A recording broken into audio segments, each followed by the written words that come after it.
first development of warped technology by other cultures in the Alpha Quadrant is severely delayed by about 50,000 years. Removing the iconians would change everything we know. Let me put it this way. In one version, the Day Ones eventually rise to power and conquer most of the Beta Quadrant. They are forced back by the Vulcans, who never embrace logic, and later enslave much of what is now Federation and Klingon space. I'm not done yet. The Herc never developed warp technology at all, so they never invade Kronos and unite the Klingons as a warrior culture. When the Vulcan Star Empire finds the Klingons in the 22nd century, they were mostly farmers who had made some advances in epic poetry. By the present day in this simulation, the Vulcan Star Empire is locked in a to-the-death struggle with the Dominion. I wish I was seeing you under better circumstances.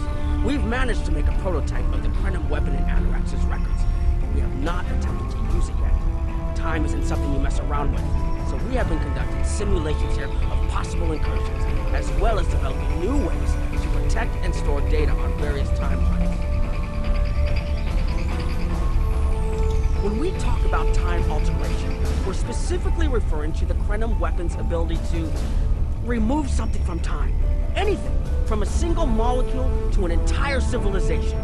It's as if the target of the weapon never existed at all. Correct. The changes ripple out from the incursion point and result in a new reality where the target no longer exists. This does mean that the ship must be able to fire on a target. The details are a bit more complex, of course, but that's the main difference from conventional time travel. I wish I was seeing you under better circumstances. We've managed to make a prototype of the Krenim weapon. Oh, that the Iconians can't time travel because it unravels their minds. She was being dramatic, but she was essentially correct. When most humanoids time travel, they retain the memories of their timeline of origin. So you realize when things have changed. Iconians are at least partially energy beings. We saw that when Matara was able to use her own power to open gateways.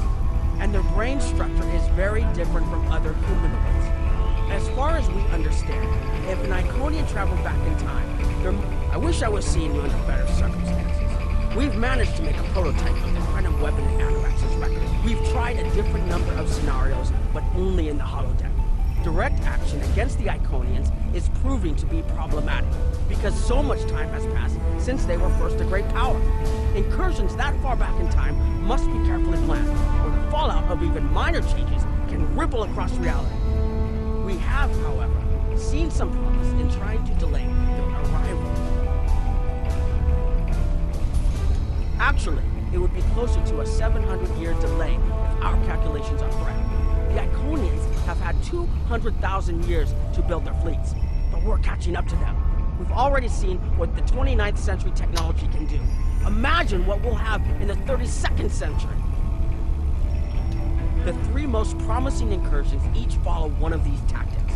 My teams have been running simulations and refining their targets, but I'd like you to assist them using a special quantum recursive algorithm. Our simulators can run the outcome of a possible incursion on the holodeck. Interacting with that simulation will give us more data than just crunching the numbers. We need to really interact with it to see what reality would look like, and for that, I need someone like you with field experience.